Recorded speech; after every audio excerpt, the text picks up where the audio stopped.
반갑습니다. 트레이더 장대봉입니다. 지금 미국 정치판이 심상치 않습니다. 불과 3, 4일 전만 해도 10%대에 머물던 미국 연방정부 셧다운 확률이 홀리마켓 기준 단시간 만에 79%까지 치솟았습니다. 결정은 1월 31일 이전에 어떤 형태로든 나와야 하고 그 결정이 합의냐 셧다운이냐가 갈리는 겁니다. 이미 작년에 한 차례 최장기 셧다운을 겪어봤기 때문에 다들 아시겠지만 이 문제는 단순히 행정공백에서 끝나는 이슈가 아니죠. 지금 이 셧다운 리스크 안에는 우리가 그동안 기다려왔던 크립토 규제 법안의 향방과 그리고 비트코인의 단기 방향성까지 함께 얽혀 있습니다. 오늘은 왜 갑자기 셧다운 공포가 폭발했는지, 그리고 셧다운이 진행될 시 암호화폐 시장에 어떤 방식으로 영향을 줄 수 있는지를 한번 이야기해 보도록 하겠습니다. 현재 코인 투자자분들이라면 꼭 알고 계셔야 할 내용이니 끝까지 시청해 주시고요. 구독과 좋아요, 알림 설정까지 부탁드리겠습니다. 먼저 전체적인 상황부터 간단히 짚고 가도록 하겠습니다. 미국 의회에서 국토안보부의 2026 회계연도 예산안 처리 과정에서 큰 마찰이 발생하고 있습니다. 핵심 갈등은 국토안보부 예산에 포함된 이민담속 관련 비용, 특히 IC 예산을 두고 벌어지고 있습니다. 이민담속 강화에 따른 시민권자 사망 사건이 정치적 분쟁의 도화선이 됐습니다. 지금 미국 정치는 겉으로 보면 공화당이 상하원을 모두 진 이른바 레드스윗 구도입니다. 그래서 보통은 이 정도 예산안은 무난히 가겠지라고 생각하기 쉽죠. 그런데도 셧다운 얘기가 나오는 이유는 분명히 있습니다. 상원에서는 예산안 같은 핵심 법안을 밀어붙이려면 결국 60표가 필요합니다. 현재 공화당이 가진 의석은 53석이니 민주당 쪽에서 최소 7명이 움직여주지 않으면 아무것도 통과시킬 수 없는 구조입니다. 하지만 최근 미네소타에서 IC 요원과 관련된 총격 사건으로 미국 시민권자가 사망하는 일이 벌어졌고, 이걸 계기로 민주당 내부 분위기가 확 돌아섰습니다. 이 사건을 계기로 민주당은 국토안보부 예산에 포함된 이민담속 관련 예산을 인권침해 예산으로 규정하며 전면 반대에 들어갔습니다. 지금 이 상태에서 국토안보부 예산을 그냥 통과시킬 수 없다, 이런 기류가 강하게 형성됐고 그 여파가 그대로 예산 협상으로 번진 겁니다. 그래서 지금 상황은 여당이 다수당임에도 불구하고 상원 문턱 앞에서 발이 묶여있는 상태라고 보시면 됩니다. 척 슈머 민주당 원내대표는 이 예산안에는 단 한 표도 줄 수 없다고 선을 그었고, 이에 트럼프 대통령은 정치를 인질로 잡는 민주당의 셧다운이라며 정면 충돌을 선택했습니다.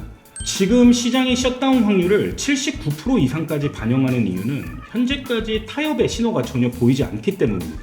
셧다운이 실제로 발생하느냐보다 더 중요한 건 셧다운이 진행될 수도 있다는 이야기 자체만으로도 암호화폐 시장이 크게 흔들릴 수밖에 없다는 점입니다.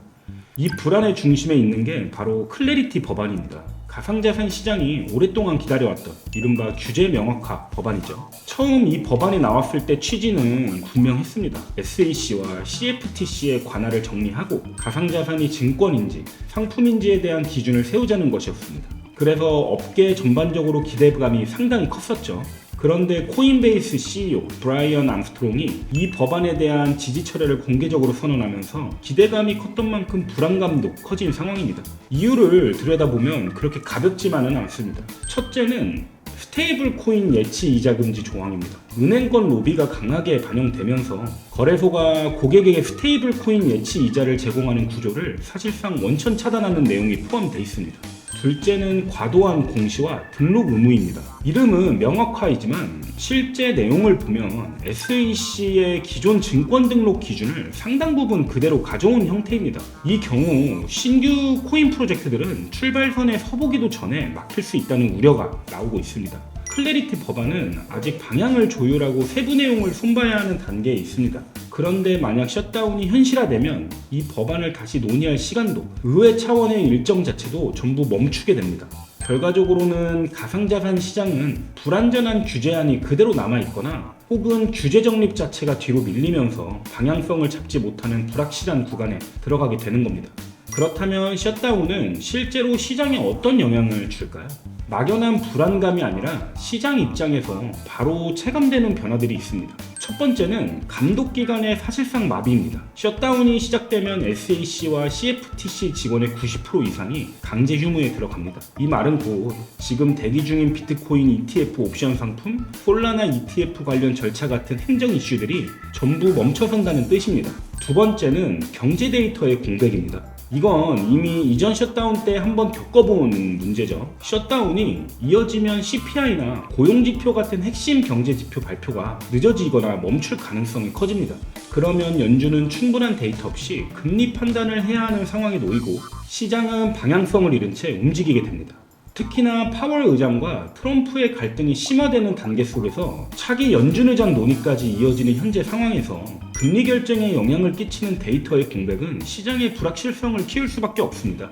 이렇게 되면 자본시장의 선택은 늘 비슷합니다. 리스크를 줄이고 포지션을 가볍게 가져가는 쪽으로 움직일 수밖에 없죠. 세 번째는 유동성 문제입니다. 셧다운이 실행되게 되면 정부 지출이 멈추면서 시장에 도는 달러가 당장 넉넉하지 않게 됩니다. 그래서 셧다운 얘기만 나오면 시장 초반 반응은 거의 비슷합니다. 달러 쪽이 먼저 흔들리고 비트코인이나 알트코인 같은 자산에서는 자금이 한 발 먼저 빠져나옵니다. 지금 시장에 참여하고 있는 투자자들 대부분이 작년에 최장기 셧다운을 한번 직접 겪어봤기 때문에 이번에는 시장이 반응하는 속도가 빠를 것으로 예상됩니다. 그때 어떤 분위기였는지 다들 기억하고 계시죠? 아직까지는 시장 상황을 조금 더 지켜봐야 하겠지만 이번 셧다운도 길어지는 거 아니냐 이런 판단이 먼저 작동할 수도 있다고 저는 생각하고 있습니다. 이 지점부터 비트코인의 역할이 달라집니다. 처음에는 다른 자산들과 같이 흔들리겠지만 정치 불확실성이 길어질수록 비트코인은 다시 밖에 있는 자산, 통제받지 않는 자산으로 보이기 시작할 겁니다. 달러 체계가 항상 안정적일 거라는 전제가 흔들릴 때 비트코인을 대안으로 바라보는 시선도 다시 살아날 수 있는 구간이라는 겁니다. 1월 31일 셧다운이 현실화가 된다면 단기적으로는 변동성 확대와 정책 공백이라는 불편한 구간을 피하기는 어려울 것으로 예상됩니다. 하지만 동시에 미국 정부 시스템의 구조적 한계가 드러나는 순간은 비트코인에게 가장 강력한 내러티브가 작동하는 시점이기도 합니다.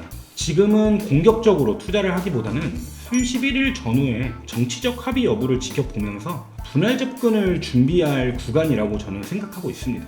지금처럼 정치 이슈 하나로 시장 변동성이 커지는 구간에서는 막연한 공포나 단기 뉴스에 휘둘리기보다 구조를 이해하고 대응하는 게 중요합니다. 현재 시장 흐름이 어떻게 이어질지, 그리고 이런 정치 이벤트를 어떤 관점에서 보고 준비해야 하는지 궁금하신 분들은 화면에 나와 있는 번호로 구독이라고 문자 주시거나 궁금한 점을 남겨주시면 영상에 다 담지 못한 세부 내용들과 팩트에 기반한 관점으로 차분히 답변 드리도록 하겠습니다. 또한 저희 팀이 실제로 이런 변동성 구간을 어떻게 바라보고 있는지 실시간으로 공유되는 매매 관점과 인사이트가 궁금하신 분들은 더보기란에 있는 스터디 입장하기를 통해 관련 내용을 확인하실 수 있습니다. 오늘 영상이 도움이 되셨다면 구독과 좋아요, 알림 설정까지 눌러주시면 감사하겠습니다. 감사합니다.